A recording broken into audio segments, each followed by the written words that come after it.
Bom dia, turminha do quinto ano, tudo bem com vocês? Hoje é a nossa aula de ciências com o tema as relações entre os seres vivos, tá? Na aula passada nós estudamos os animais precisam se alimentar e hoje o nosso tema da aula será esse. Pegue o livro de vocês, abram na página 57, tá bom? E vamos fazer a leitura e o entendimento. Então vamos lá. As relações entre os seres vivos. Os predadores e as presas. Observe a imagem a seguir e depois converse com seus colegas sobre os questionamentos propostos. Como nós não estamos numa sala de aula presencial, né? Nós estamos numa sala de aula virtual, vocês podem fazer o questionamento mesmo em casa, né? O que está acontecendo na cena e como a zebra ela pode se defender diante dessa situação que ela está sendo exposta. Tá bom? Para sobreviver no meio natural, os animais necessitam de estratégias que os ajudem a obter alimento. E sempre que precisam de forma para escapar do perigo, como o ataque de algum animal. Existem diferentes maneiras de ataque e defesa no reino animal. A cena acima, a leoa está à procura de seu alimento. Então, a leoa, ela é o quê? Ela é o predador. E a zebra, ela é a presa, que foge para não ser capturada. Então, o predador é aquele animal que vai à procura do seu alimento. E aquele animalzinho que é pego, né? Ele se torna sendo uma presa, tá bom? Então, o predador geralmente possui um dos sentidos mais desenvolvidos, o que permite a ele maiores chances de conseguir capturar suas presas. Então, vamos conhecer alguns animais que possuem esses sentidos bem aguçados, tá? Logo aqui acima do vídeo, abaixo, eu vou listar alguns animais que possuem esses sentidos bem desenvolvidos, tá bom? As aves de rapina, como falcões e as corujas, elas possuem uma visão mais aguçada, que lhes permite possibilitar ver um rato silvestre enquanto voa nas alturas. Já a audição dos felinos, como a onça pintada, ela consegue captar pequenos ruídos na mata, mesmo que seja em vários metros de distância. Já os tubarões, eles possuem o olfato bastante apurado, os que lhes permitem perceber a presença de substâncias, mesmo em pequenas quantidades diluídas na água, como gotas de sangue de um animal ferido. Por isso que muitas vezes há muitos ataques de tubarões em muitas praias por conta disso, né? Que ele tem o olfato dele bastante apurado, e quando percebe a presença de alguém no mar, ou até mesmo de algum animal, e que de acordo com o momento onde ele estiver, né, ele sentir algum cheiro, né, com certeza ele vai para o ataque. Então, veja a importância que tem dos órgãos do sentido em cada animal. Então, cada animal com seu órgão de sentido mais aguçado, tá bom? Agora, nós vamos conhecer alguns tipos de dentes. Então, sabemos que nem todas as arcadas dentárias dos animais, eles são iguais. Não, são bem diferentes, tá bom? Então, a forma e a quantidade e o formato dos dentes varia de acordo com o hábito alimentar dos animais. E animais herbívoros são aqueles animais que se alimentam de plantas, né, como os bois, cavalos e girafas. A arcada dentária costuma ser formada por dentes achatados e quadrados, que servem para triturar o alimento. Enquanto outros animais carnívoros, né, que se alimentam de carne, os dentes são geralmente maiores e pontiagudos. Então, os dentes deles são bem maiores e pontiagudos, adequados para cortar a carne das presas. No caso, nós temos a onça, o lobo, o tubarão, né, que possuem formatos de dente nesse estilo. Nós vamos analisar aqui a diferença entre dois crânios. Um crânio de um animal herbívoro, no caso do cavalo, né, e um crânio de um animal carnívoro, no caso do leão. Nós temos aqui, ó, observem aí no livro de vocês, a arcada dentária como é diferenciada. Os dentes do cavalo, né, como vocês observem aqui no crânio, eles são bem mais achatados, né, a arcada dentária deles são bem mais achatados, né, e quadrados os dentes, tá? Já na arcada dentária do leão é bem mais diferente, então, os dentes são pontiagudos, né, e isso facilita quando ele captura algum animal, né, para comer, esses dentes vai facilitar, né, conseguir mais rasgar, puxar mais a carne, né, com mais força, para poder triturar, né. Então, os dentes, bem mais, imagine se os dentes do leão fosse que nem os do cavalo. Ele não ia conseguir comer jamais um animal que ele pegasse, né? Porque os dentes têm que ser bem mais afiados e pontiagudos, né? Bem maiores, tá bom? Os animais também, minha gente, eles têm suas estratégias de se defender, né? De seus predadores. Eles procuram de certas formas, algumas maneiras para se proteger, para não ser pego, tá? Então, essas adaptações que os animais possuem variam de acordo com o seu comportamento e a sua alimentação e o seu modo de defesa. Pode ser dotados de garras, de dentes, de chifre e de veneno, entre outros. Então, cada um com sua particularidade para obter alimento e fugir dos predadores e garantir sua sobrevivência. É o caso do timbu, ou até mesmo o gambá.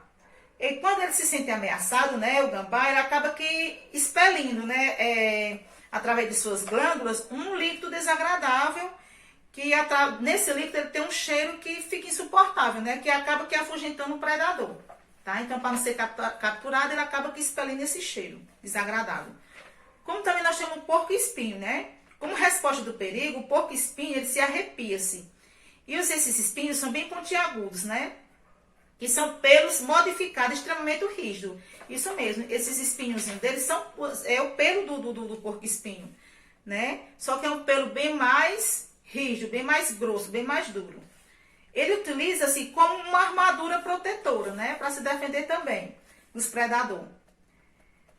Também os vegetais, ele também tem suas estratégias de defesa, né? Ele desenvolve formas de defesa para se proteger dos perigos. Os espinhos, por exemplo, estão muitas vezes presentes nos vegetais para proteger contra os ataques dos animais herbívoros. Nós temos aqui um exemplo, as folhas de carvalho, né? Que possuem substância que dificulta a digestão dos animais, que os consomem, reproduzindo-se, né, desse modo os ataques dos herbívoros. Então, o que acontece? Essa planta, ela não vai servir de consumo para os animais, porque ela vai acabar não caindo bem na digestão deles, né? Então, eles preferem não se alimentar desse tipo de planta, né? No caso das folhas do carvalho. Além da questão da estratégia de defesa dos animais e das plantas, nós temos também a camuflagem. Vamos entender o que é camuflagem. Você consegue identificar o animal aqui nessa imagem? Vê se vocês conseguem, tá bom? Alguns animais possuem formas e colorações muito semelhantes ao ambiente em que vivem. Dessa forma, elas acabam se confundindo com o meio, de maneira que os predadores tenham dificuldade em encontrá-las. Então, esse recurso chamamos de camuflagem, tá? É o caso do camaleão, que é um animal reconhecido pela sua capacidade de se camuflar. Então, sua coloração ela varia se adaptando à cor ao ambiente em que ele se encontra. Isso acontece porque seu corpo possui células especializadas que permitem a mudança da cor do animal. Então, quando o animalzinho, no caso do camaleão, ele se sente ameaçado, o local onde ele estiver, ele vai mudar a coloração dele, né? Se ele estiver em rochas, ele vai ficar na cor das rochas. Se estiver no meio de alguma plantação, ele vai ficar meio esverdeado. Em rochas e meio amarronzado e assim por diante. Então, ele procura se defender, se camuflar, né? Para que não seja pego por algum animal, até mesmo por as pessoas, né? Que acabam que às vezes caçando esse tipo de animal. Os seres vivos também podem utilizar a camuflagem como recurso para conseguir capturar a sua presa. Como é o caso dessa serpente, né? Que tem aqui nessa imagem acima. Observe, nós temos aqui uma árvore e ela está entre as folhas, né? Várias folhas verdes, ela também sendo verde. Por que ela fica ali quietinha, né? Paradinha naquele canto? Ela fica ali à espera de que algum animal se aproxime sem percebê-la, né? Sem que aquele animal possa ver que ela está ali entre as folhas, né? E aí esse animalzinho vai cair na sua armadilha, né? E aí ela vai acabar aqui pegando esse animal para se alimentar. Então é uma forma também dela procurar se camuflar, né? Para conseguir algum animal. Nós temos também alguns animais que têm coloração com algumas advertências. Né? Nós temos aqui a figura A e B. Então, qual dessas figuras aqui, qual dessas imagens, qual desses sapinhos vocês acham que ele é venenoso? Figura A ou a figura B? Tá? Então, nós temos dois anfíbios abaixo. Quem respondeu que é a figura B, acertou, tá? Que é esse sapinho aqui, né? nas cores amarelo com preto. Vamos entender o porquê.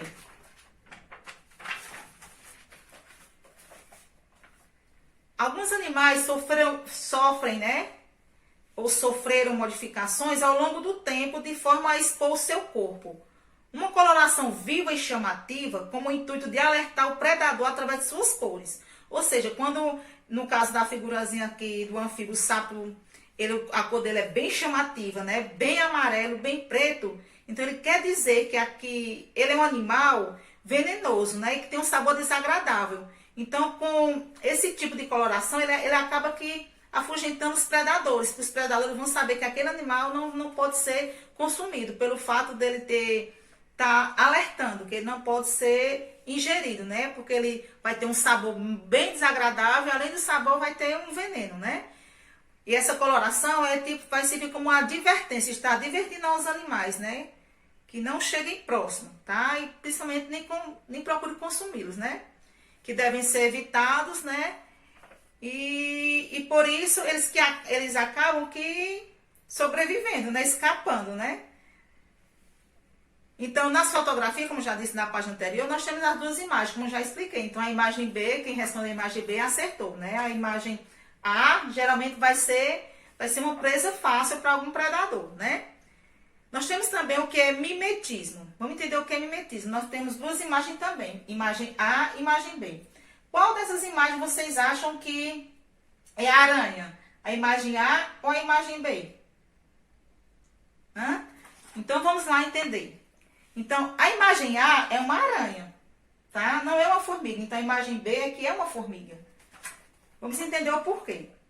Os animais mostrados, eles são bem parecidos que outros que chegam a confundir um inseto como formiga, como aracnídeos. Nesse caso, a aranha está representada na imagem A. Além da semelhança na aparência, ela chega inclusivamente a imitar o comportamento da formiga, locomovendo-se da mesma forma.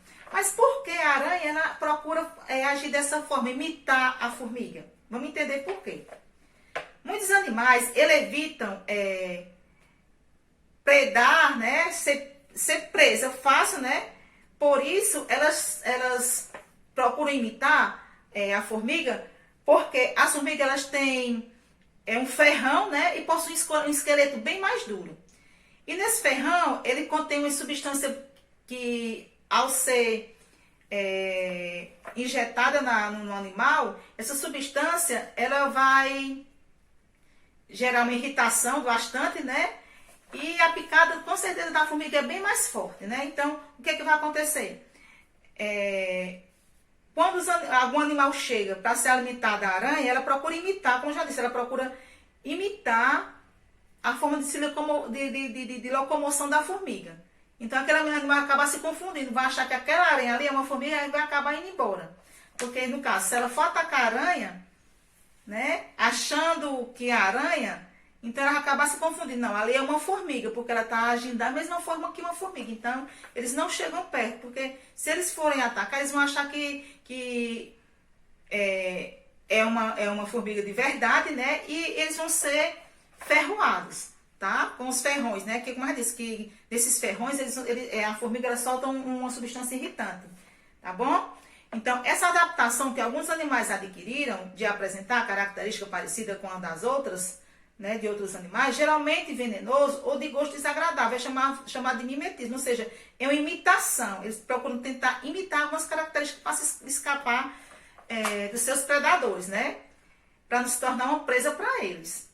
Então, o mimetismo é uma estratégia de defesa interessante de garantir sua sobrevivência das espécies imitantes, tá? Então, quando a aranha age dessa forma, ela se torna um animal que vai sobreviver, né? Ou seja, ele vai evitar de ser uma presa fácil para algum animal.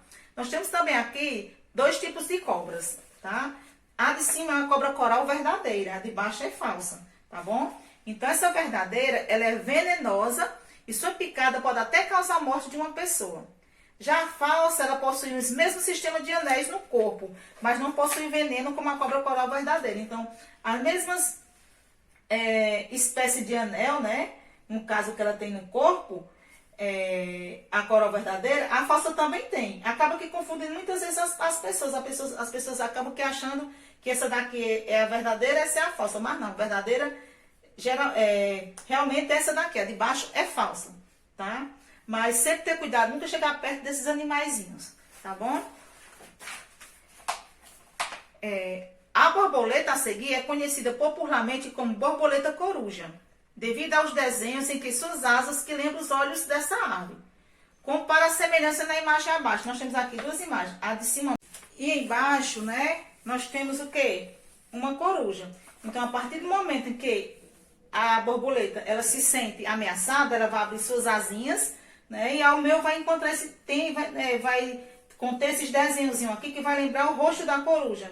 Então, aquele animal que for capturar essa borboleta, eles vão se afugentar. Porque eles vão achar que, ao invés de ser uma borboleta, vão confundir com uma coruja, né? E acabam indo embora. Então, veja aí como esses animais, né? O mundo animal, eles são capazes de utilizar suas estratégias, né? Suas defesas, usando suas camuflagens, até mesmo imitando um ao outro, né? Para não ser capturado. Espero que tenham gostado da aula e até a próxima. Tchau!